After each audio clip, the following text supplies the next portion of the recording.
여호와의 성민이 되게 하시리라. 이런 제목으로 신명기 강의를 이어가겠습니다.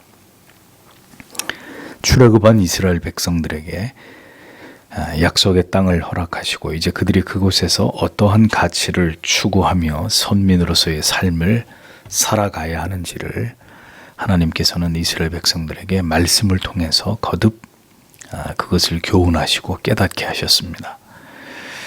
하나님께서는 이스라엘 백성들에게 여러 규례와 법도를 말씀하셨지만 결국 그것을 요약하면 하나님을 사랑하고 그리고 믿음 안에서 형제와 자매된 지체들을 사랑하면서 그것으로 세상과 구별된 삶을 살아가므로 그들이 그렇게 살아가도록 선민으로 택하신 하나님의 이름이 지극히 높임을 받으시기를 하나님께서 원하신다라는 것을 우리가 깨닫게 됩니다.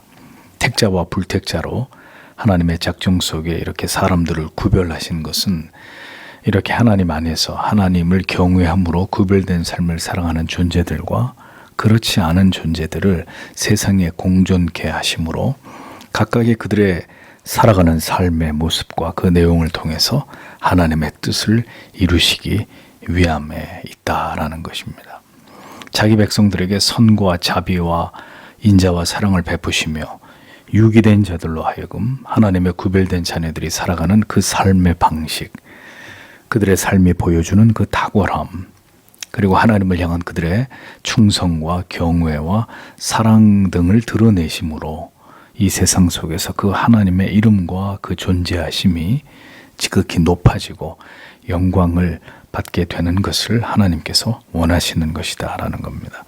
그것이 하나님께서 자기 백성들을 이 세상에 두신 목적이고 이를 깨닫고 교훈하시기 위해서 하나님께서 택하여 본을 삼으신 민족이 바로 이스라엘 민족이다 라는 것입니다. 그러나 이러한 하나님의 목적과 섭리를 거부하고 선민 이스라엘이 하나님을 버리고 하나님의 거룩하신 뜻을 따라 살지 않을 때마다 하나님께서는 그들을 징계하신 것이고 그들이 끝까지 돌이키지 않을 때 결국은 이스라엘을 멸망케 하신 것을 성경의 역사는 우리들에게 보여주고 있는 것입니다. 그러므로 구별된 하나님의 백성으로서의 이 세상의 삶은 우리를 구원으로 부르신 하나님의 그 거룩하신 뜻을 이 세상에 드러내서 하나님께 영광을 돌림에 있어서 매우 중요한 방편이 된다라는 것을 기억해야 합니다. 그것이 신자가 이 세상에 존재하는 이유이고 의의라는 거죠. 아무런 공로 없이 우리를 구원으로 부르셔서 영생을 얻게 하심은 우리 편에서는 매우 감격적이고 감사하고 복된 일입니다. 그러면 하나님 편에서 우리를 그렇게 구원으로 불러서 하나님의 자녀 삼으심으로 하나님께서 얻고자 하시는 것은 무엇이냐라는 거죠. 그래서 우리는 이러한 차원에서 하나님이 우리를 통해 영광을 받으시는 수단이 하나님 앞에서의 성도들의 거룩한 삶이다 라는 것을 우리가 분명히 인식할 필요가 있습니다. 구속의 은혜와 사랑을 아는 자들이 하나님 앞에서 살아가는 신전 인격자들로서의 성별된 삶을 구원받은 하나님의 자녀들은 살아가야 된다는 거죠. 믿음으로 살아가는 세상에 감당할 수 없는 그리스도인의 삶을 살아가는 것이 곧 하나님께 영광을 돌리는 우리를 구원으로 부르신 하나님의 궁극의 목적을 지향하는 삶이다라는 거죠. 구속의 은혜와 사랑에 감격하고 감사함으로 기꺼이 하나님의 법을 지켜 살아가는 하나님의 백성들의 그 절도 있고 도덕적이고 진실하고 거짓이 없는 삶을 통해서 그들을 자기 백성으로 삼으신 하나님의 이름이 세상으로부터 영광을 받으시는 것이다 라는 겁니다. 그러한 세상과 구별된 삶으로 하나님을 영화롭게 하고 그 이름을 빛나게 하는 것이 구원받은 택함을 입은 하나님의 백성들이 존재하는 이유이고 그들에게 구원의 은총을 베풀어 주신 하나님의 궁극의 뜻이다라는 거죠. 우리는 분명히 하나님을 영원롭게 하고 영원토록 하나님을 즐거워하며 살아가야 되는 거룩한 책임과 의무가 있는 존재들입니다. 우리가 무슨 죄를 짓든 어떤 삶을 살아가든 하나님은 변함없이 우리를 사랑해 주셔야 하고 우리를 버리지 않으셔야만 하는, 그렇게 우리를 무조건 사랑해 주시기만 해야 하는 의무가 하나님께 있다고 여기면서 반율법주의적이고 방종한 삶을 합리화하는 것은 지극히 무지하고 어리석은 그릇된 믿음일 뿐입니다. 구원받은 그리스도인은 그와 같은 사고를 가지고 하나님 앞에서 살아갈 수가 없는 거예요. 그러한 생각 자체가 진리로부터 복음으로부터 한참 떨어진 왜곡된 어리석은 생각이라는 거죠. 중생하고 구원받은 하나님의 자녀들은 그런 생각, 그렇게 가볍고 천박한 생각을 갖고 자기 인생을 그렇게 살아갈 수가 없는 사람들이라는 것입니다. 그리스도의 십자가의 그 대속하신 은혜와 사랑을 알고 경험한 자로서의 성도의 삶은 세상을 두려워하지 않습니다. 하나님 외에 그 어떤 대상에 대해서도 굴복하지 않습니다. 반드시 그 불러주신 이유와 목적을 우리의 삶을 통해서 세상에 드러내 보이시고 나타내고 그것으로 하나님을 영화롭게 할 책임과 사명이 그리스도인 된 하나님의 자녀로 불러준 우리들에게 있다라는 것을 정확히 알고 그 믿음의 길을 걸어가게 되는 것입니다. 구약의 율법과 신약의 복음을 통해서 우리는 이와 같은 우리의 존재의 목적과 이유와 그 존재의 방식, 내용에 대한 올바른 이해를 그렇기 때문에 가져야 된다는 거죠. 예수를 믿고 교회를 다니기만 하면 전부가 아니라 구약과 신약의 성경 전체가 구원받은 그리스도인에게 하나님이 어떤 말씀을 전하고 계시느냐, 우리에게 원하시는 삶이 무엇이냐, 우리의 존재의 목적과 이유가 무엇이냐, 이런 것들을 정확히 알아가는 긴 여정이 거듭난 그리스도인의 삶에서 반드시 요구된다는 것입니다. 하나님께서는 가나안 입성을 앞둔 이스라엘 백성들에게 레위인과 고아와 과부와 객을 수입의 10분의 1로 섬기면서 구별되게 하나님께 물질을 드려서 그 모든 명령을 청종하고 행한 것을 하나님께 고하고 하나님의 복을 구하라고 이렇게 말씀하셨습니다. 이와 같은 명령을 통해서 하나님의 백성들이 그 모든 생애 속에 추구해야 될 본질이 무엇인지를 가르치셨죠. 11조와 선행을 보시고 하나님께서 복을 주시기를 구하는 그것이 우리의 삶의 본질이 아니라 성도의 본분인 하나님 사랑과 이웃 사랑의 그 대의를 따라서 구별된 하나님의 백성들의 삶을 성실하게 하나님의 명을 따라 살아가는 그것을 하나님께서 기뻐하시고, 그러한 올바른 삶의 방향과 목적을 따라 살아갈 때 하나님이 자기 백성들에게 그들의 삶을 지키시고 보호하시고 인도하심은 당연한 것이다 라는 것을 말씀하고 있다는 것입니다. 이제 모세는 그들이 하나님과의 언약의 당사자요 하나님의 백성으로서 어떤 의무와 책임을 다해야 되는지를 설명하면서 이것을 촉구하고 있습니다. 16절을 보면 오늘날 내 하나님 여호와께서 이 규례들과 법도들을 행하라고 너에게 명하신다. 그러므로 너는 지켜야 할 것이다. 그리고 너는 너의 모든 마음을 다하여 그리고 너의 모든 성품을 다하여 그것들을 행해야 할 것이다. 이렇게 기록하고 있습니다. 출애굽의 2세대들은 지금 요단 저편 모압 땅에서 모세의 마지막 설교를 듣고 있습니다. 약속의 땅에 들어가기 직전에 모세의 설교를 지금 듣고 있는 것이죠. 모세는 지금까지 설교를 통해서 이스라엘이 하나님의 명령과 규례를 지키는 것이 하나님의 뜻을 이 땅 가운데서 실현하는 것이고, 그 계명을 마음을 다해 준수하는 것이 이스라엘에게 복이 된다라는 것을 설명하고 있습니다.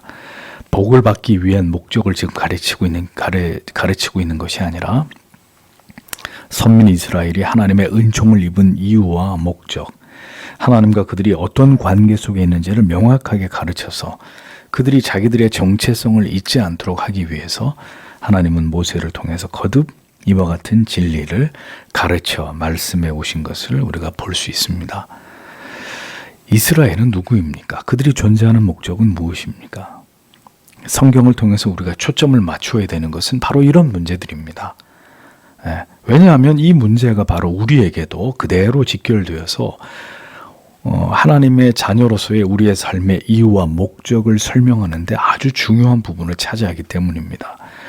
우리가 어떻게 해야 복을 받을 것인가의 문제가 핵심이 아니라 하나님이 우리를 왜 구원으로 불러주셨나, 왜 우리를 구별된 그리스도의 사람이 되게 하시는 것인가. 그러면 성도로서의 나의 인생을 통해서 하나님이 원하시는 바는 무엇인가? 신앙 안에서 우리가 정말 진지하게 물어봐야 될 질문들은 이런 본질적인 것들이다 라는 것을 잊지 말아야 한다는 것입니다. 하나님께서는 왜 규례와 법도를 행하는 것을, 마음과 성품을 다해서 그것을 지키는 것을 그토록 강조하셨을까요? 구약 전체가 다 지켜라, 복을 받고 지키지 않으면 저주를 받는다. 그거잖아요. 그러니까 이런 부분을 우리가 깊이 생각해 볼 필요가 있다는 것입니다. 하나님께서는 인간에게 분명히 자유의지를 주셨어요. 만약에 그냥 하나님의 법을 지키는 것만이 중요한 것이었다면 자유의지를 주지 마시고 그냥 무조건 절대 복종하도록 꼭두각시처럼 기계처럼 인간을 만드셨으면 됩니다.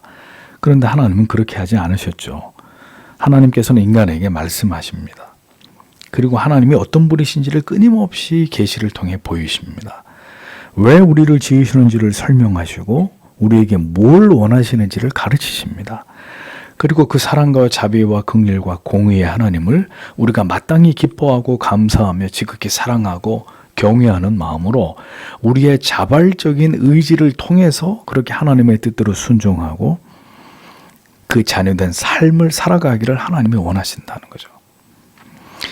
그렇게 기꺼이 하나님을 위해 살아가는 하나님의 백성으로서의 그들의 삶을 통해서 하나님을 알지 못하는 자들이 하나님을 향한 하나님의 자녀들의 그 거룩한 삶, 하나님께 복종하는 삶, 하나님을 사랑하고 지체들을 사랑하며 살아가는 그들의 그 독특한 삶의 원칙과 우선순위와 그 삶의 내용으로 하나님을 영화롭게 하는 세상 가운데서 그런 삶을 이 땅에서 살아가기를 하나님이 원하신다는 겁니다. 그것이 하나님께서 우리를 지으신 이유이고 우리를 통해서 영광을 받으시는 방식이기 때문이라는 거죠. 그렇기 때문에 하나님께서는 그토록 이스라엘 백성들에게 이 성별, 하나님을 위한 이 거룩한 분리와 구별을 강조하시고 그것을 위한 규례와 율례와 법도에 대한 순종, 그것을 지켜 행해야 된다. 이것을 힘주어서 강조하신 것입니다. 그래서 늘 말씀드리는 거예요. 믿지 않은 자는 수단과 방법을 가리지 않고 성공을 하면 되는 거지만 그리스도인은 수단과 방법을 가리지 않는 성공이 중요한 게 아니라 성별이 중요하다. 성결이 중요하다. 거룩이 중요하다는 거죠. 그가 어떤 방식으로 공부를 했느냐, 어떤 방식으로 돈을 벌었느냐, 어떤 방식으로 집을 사고 재산을, 그러니까 그게 중요한 게 아니고요. 어떻게 명예와 권력과 부를 얻었느냐가 중요한 게 아니라 그 모든 과정 속에 그가 얼마나 하나님 앞에 깨끗했느냐, 이게 핵심이라는 겁니다. 얼마나 그가 하나님의 법을 따라서 그 인생의 수레바퀴를 굴려갔느냐, 하나님이 그를 통해 그래서 얼마나 하나님을 알지 못하는 자들 앞에 그 하나님의 존재하심이 드러나고 그 이름의 영광이 드러났느냐, 이게 중요한 문제라는 거죠. 그리스도인의 삶은 곧 하나님께서 어떤 분이시고 하나님의 통치가 어떻게 나타나는지를 보여주는 증거가 됩니다. 그리스도인의 삶이 하나님이 세우신 정의, 윤리, 도덕, 법, 질서를 따르지 않으며 신자가 마음과 성품을 다해서 하나님의 법을 지키지 않는 것은 세상으로 하여금 그 하나님의 거룩하신 존재하심 자체를 우습게 여기도록 만드는 죄를 범하는 거예요. 그리스도인이 세상 사람들이 볼 때 그리스도인은 주일날 교회를 간다? 이게 세상 사람들도 가지고 있는 통념이잖아요. 신자들은 술, 담배를 하지 않는다. 신자들은 거짓말하지 않고 이기적이지 않고 나름대로 그 신자에 대한 어떤 기준점들을 가지고 있어요. 그게 정확하게는 율법에 다 나와 있지만 근데 그걸 그리스도인들이 어긴단 말입니다. 주일날인데도 일하고 놀러 다니고 술 먹고 담배 피우고 뭐 자기 할 거 다 하면서 그렇게 살면 세상 사람들이 볼 때 저게 뭐지? 저 사람이 정체가 뭐야? 예수 믿는 사람, 저 사람 하나님의 백성? 교회 다니는 뭐 성도 집사 아닌가? 그렇게 되면 총체적으로 하나님의 이름이 불신자들에게 웃음거리가 되어버리는 거죠. 이게 간단한 문제가 아니라는 겁니다. 하나님의 이름의 그 영광스러움, 하나님께서 존재하시는 그 방식을 조롱거리로 만드는 죄가 되는 거예요. 그러하게 하나님께서는 이스라엘 백성들에게 그토록 마음과 성품을 다해서 하나님이 정하신 규례와 법도를 지켜라 강조하고 또 강조하신 것입니다. 여러분, 국민으로서 의무와 법을 지키는 것으로 국민은 어떻게 국가에 대한 충성, 그것을 드러내 보이잖아요. 나라를 사랑하는 마음을 표현하잖아요. 내가 대한민국 국민으로서 법을 지키는 것으로 우리가 그걸 표현한단 말입니다. 같은 원리로 바른 법과 제도를 만들고 정의와 공정으로 국가와 사회를 이끌어가므로 입법부, 사법부, 행정부는 국가와 국민을 사랑하는 것입니다. 국가와 국민에게 충성을 다하는 것입니다.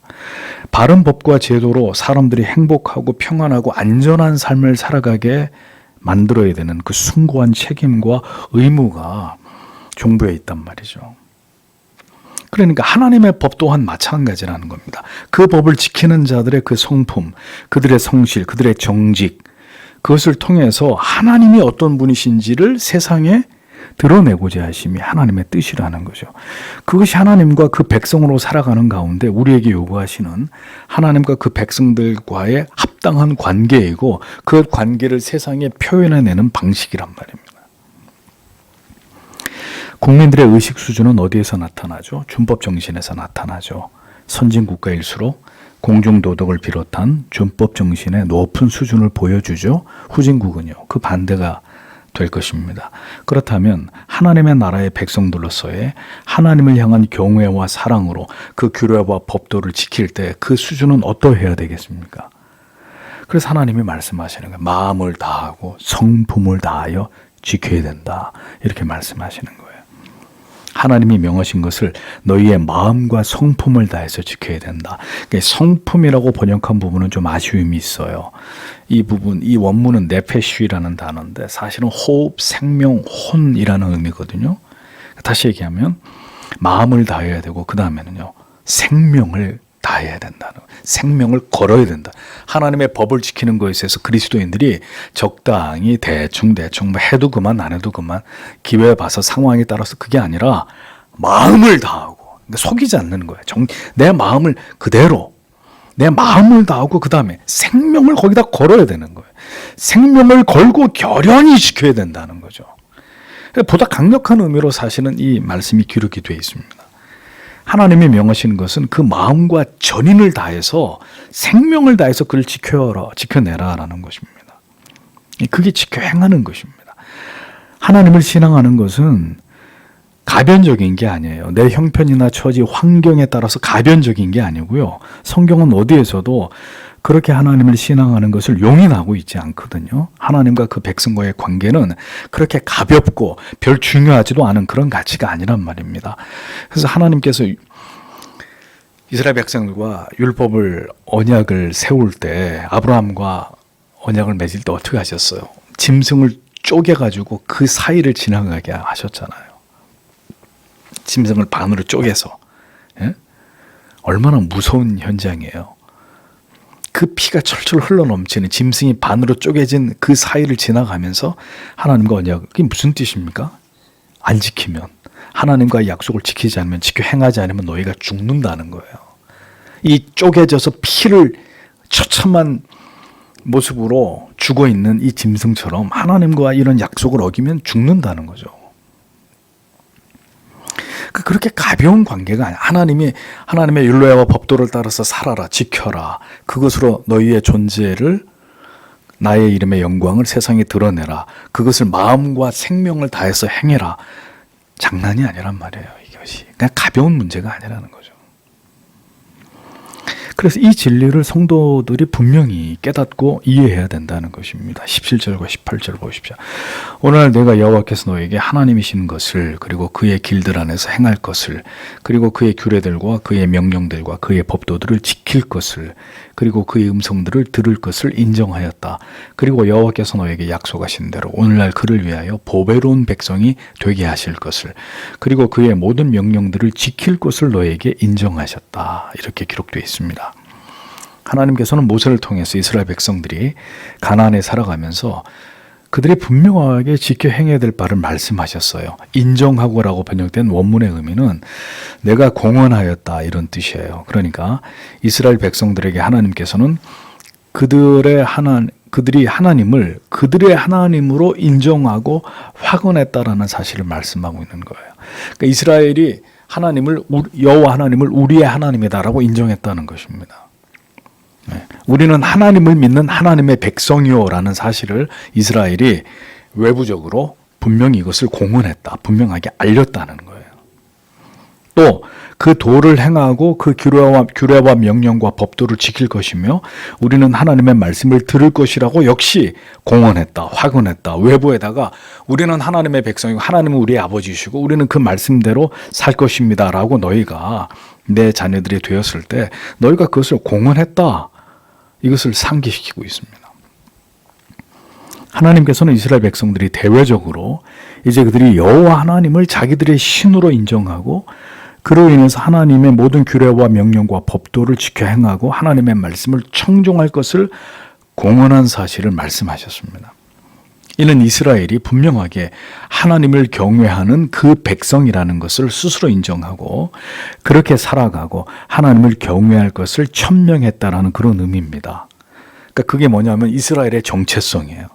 이스라엘이 스스로 여호와 하나님이 우리의 신이시오, 우리 아버지요라고 선언함으로써 그들이 누구인지에 대해서 그들 스스로가 이것을 자기들의 정체성을 공언했다, 확언했다는 거예요. 하나님께서는 이렇게 이게 뭘 보여주냐면 하나님은 이렇게 우리가 이 세상에서요 우리 자신이 누구인지를 분명하게 드러내기를 원하신다는 것입니다. 예를 들면 자녀가 어디를 가서 아버지 어머니 제 아버지고 어머니이십니다 이렇게 소개를 해야 되는데 자기 아버지 어머니를 부끄러워해요. 그래서 아버지 어머니라고 소개를 하지 않아요. 우리 이웃집 아저씨 아줌마예요. 이게 말이 안 되는 얘기잖아요.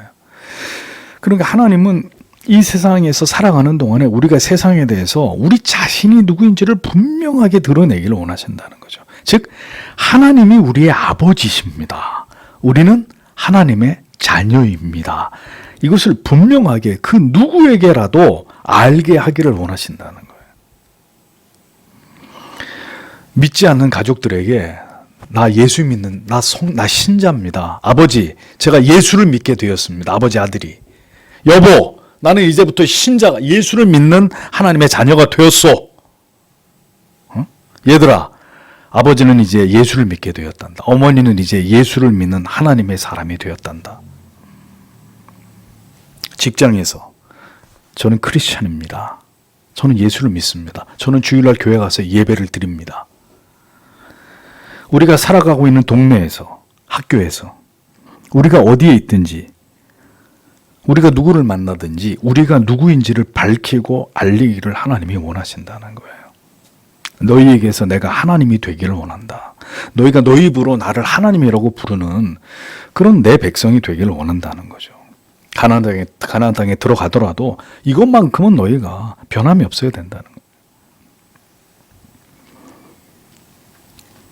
새로운 땅에서 그들이 선민으로 살아가는 동안 그들이 누구의 백성인지, 그들이 누구의 도에 복종하며 살아가는 자들인지를, 그들은 누구의 말씀만을 지켜 행하는 자들인지를 그렇게 뚜렷하게 드러내며 성별된 삶을 살아가기로 했다는 것을 기억하라는 거예요. 너희가 그러지 않았느냐. 근데 왜 우리 정체성을 숨기냔 말이죠. 왜 예수 믿는 것이 그렇게 부끄럽고 떳떳하지 못하냐는 거. 주일날 교회 가서 예배 드리는 게 뭐가 그렇게 어렵고 힘들고 부끄럽고 창피한 일이냔 말입니다. 누구를 의식하는 거예요? 우리한테 정말 중요한 존재는 누구예요? 그리스도인들은 자신들이 누구인지를 잊어서는 안 된다는 것입니다. 하나님의 백성들로 세상이 아닌 하나님을 두려워하고 세상 사람들처럼 물질이나 명예나 자기 자신만을 사랑하는 그런 사람들이 아니라 진실로 하나님을 사랑하고 경외하고 그리스도 안에서 한 몸된 지체들을 사랑하는 삶을 살아가는 것을 증명해야 돼요. 어떻게? 마음을 다해서, 성품을 다해서, 네페시, 생명을 걸고 그 일을 해내야 되는 사람들이라는 거예요. 할 수 있으면 하고 뭐 못하면 그냥 집어치우고 그렇게 간단한 문제가 아니란 말입니다. 하나님이 우리를 지키고 보호하심을 믿어야 하고 어떤 경우에도 하나님의 말씀에만 청종하는 하나님의 자녀들인 것을 삶으로 드러내야 된다는 것을 말씀하고 있는 것입니다. 그러니 저 사람은 앞을 보고 옆을 보고 뒤를 보고 어디를 봐도 저 사람은 예수쟁이야. 예수 믿는 사람이야. 내 남편, 내 아내, 아유, 포기했어. 전 예수쟁이야. 우리 아버지, 어머니, 내 자식, 뭐 이웃집에 사는 아무개, 우리 회사 다니는 아무 미스터 김, 저 친구는 예수쟁이야. 저 크리스찬이야. 저 누구도 못 말려. 그게 우리의 정체성이라는 거죠. 근데 오늘 그렇게 믿는 그리스도인들이 많을까요? 제가 보기에는 많지 않은 것 같아요.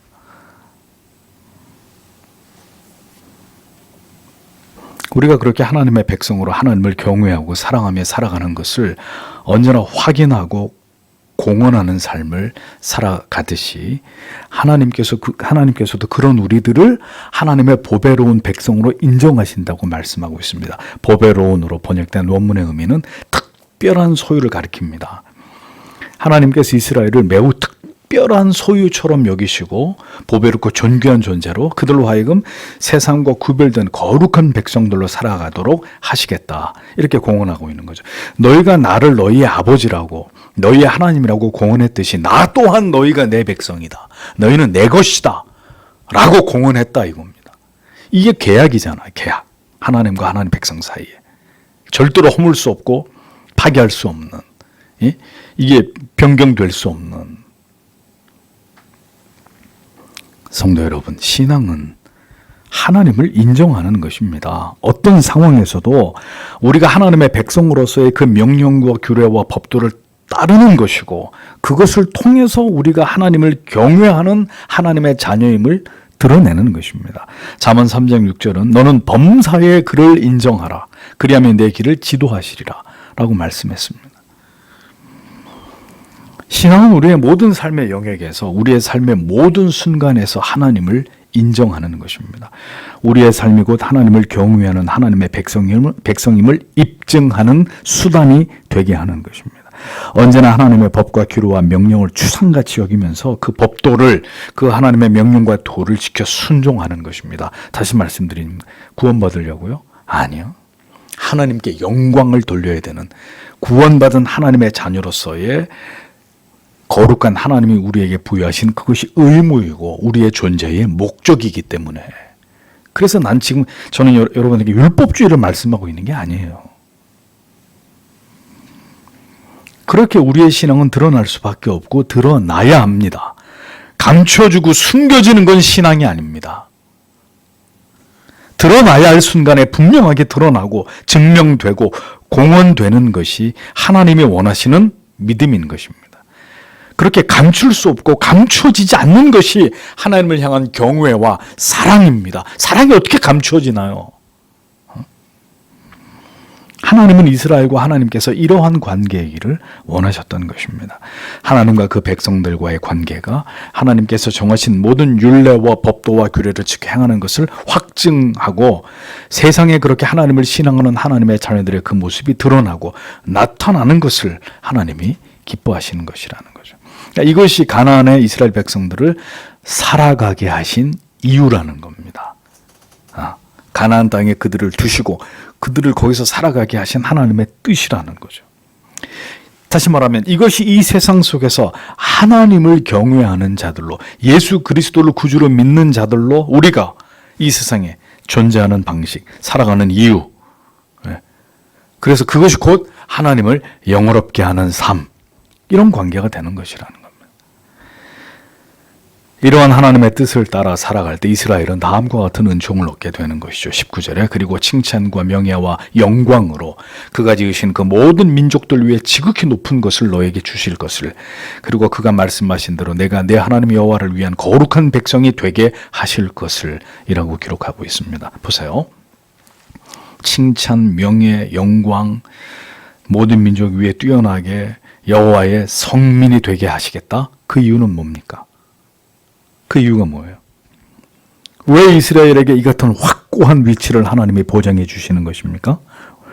왜 하나님께서 선민 이스라엘을 이렇게 높여주시겠다고 말씀하는 것입니까? 자, 이걸 우리가 바로 알지 않으면 아무 소용이 없다는 거예요. 그것은 바로 하나님의 모든 명령을 지켜 순종함으로 말미암은 이 세상에서의 성별, 거룩, 그것 때문이라는 거예요. 하나님의 소유가 되기 위해서 세상과 분리를 결행하고 다른 이방의 하나님을 알지 못하는 자들과 달리 하나님이 정하신 율례와 법도와 규례를 지켜서 행하는 이스라엘 백성들의 그 구별된 삶의 결과가 바로 하나님께서 그들에게 베푸시는 그 같은 은총이다 라고 말씀하고 있는 겁니다. 예수 그리스도로 말미암아 대속의 은총을 입은 자들로 그 형언할 길이 없는 은혜와 사랑으로 새로운 삶을 살아가게 된 우리들이 지향해야 되는 삶이 무엇이냐? 오늘도 우리는 이 거룩하신 하나님의 말씀을 우리의 삶의 규범으로 삼아서 하나님을 영화롭게 하고 하나님께 영광을 돌리기 위한 거룩한 목적으로서의 성경이 말씀하는 바 율법의 정신과 원리를 따라가는 삶을 살아가야 한다는 것입니다. 그것이 칼빈이 말한 율법의 제3의 용도라는 거죠. 세상이 더 어려워지고 더 악해질수록 우리가 하나님을 예배하고 신앙하는 일에 점점 더 어려움이 생겨날수록 어떻게 해야 합니까?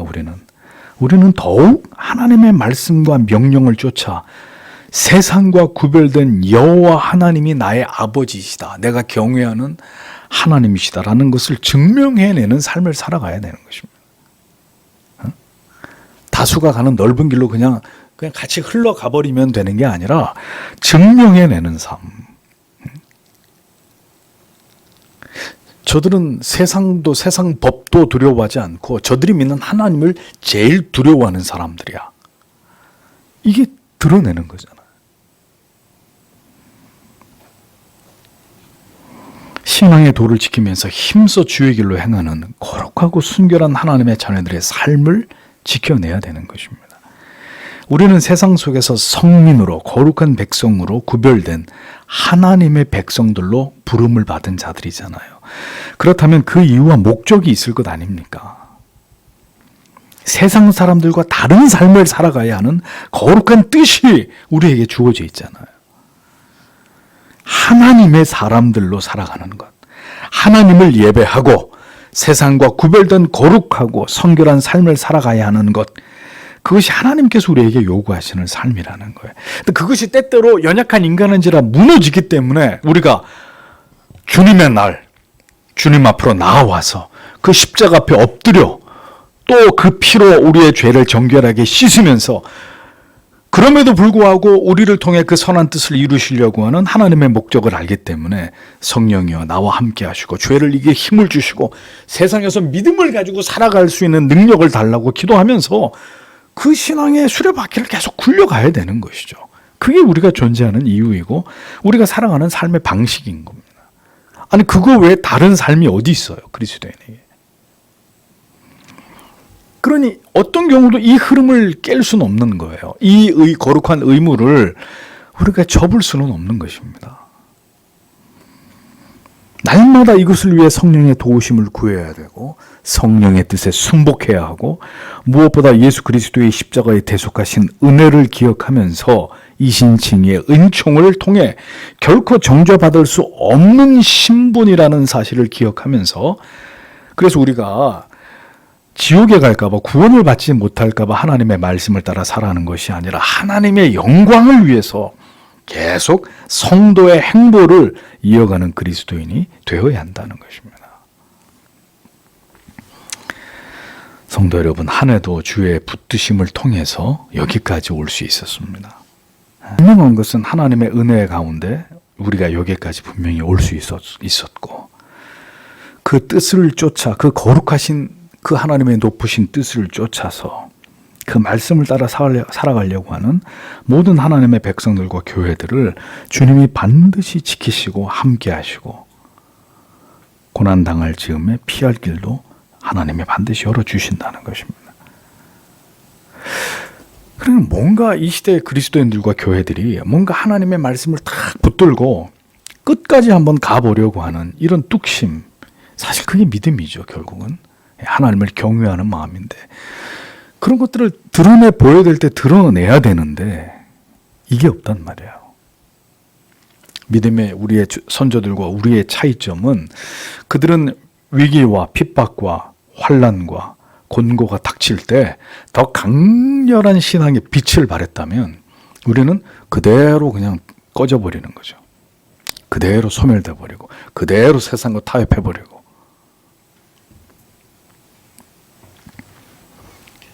주께서 우리를 굳게 붙드사 그 믿음의 좁은 길을 가게 해주시기를 여러분 오늘도 기도해야 합니다. 하나님의 뜻이 분명히 성경에 서 있습니다. 그래서 모른다고 우리가 얘기하면 안 돼요. 모르는 것은 하나님의 말씀을 듣지 않기 때문이고 하나님의 말씀을 읽지 않기 때문이에요. 말씀을 펼쳐서 보고 들을 때 분명히 하나님이 우리에게 말씀해 주시거든요. 하나님의 뜻이 무엇인지.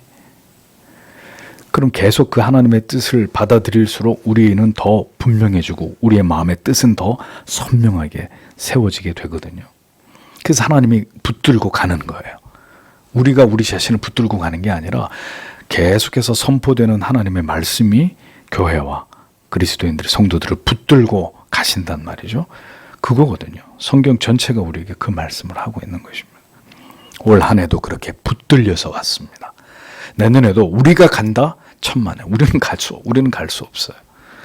하나님이 우리를 붙드셔서 무엇으로요? 하나님의 생명의 말씀으로 붙드셔서 우리를 끌고 가실 것입니다.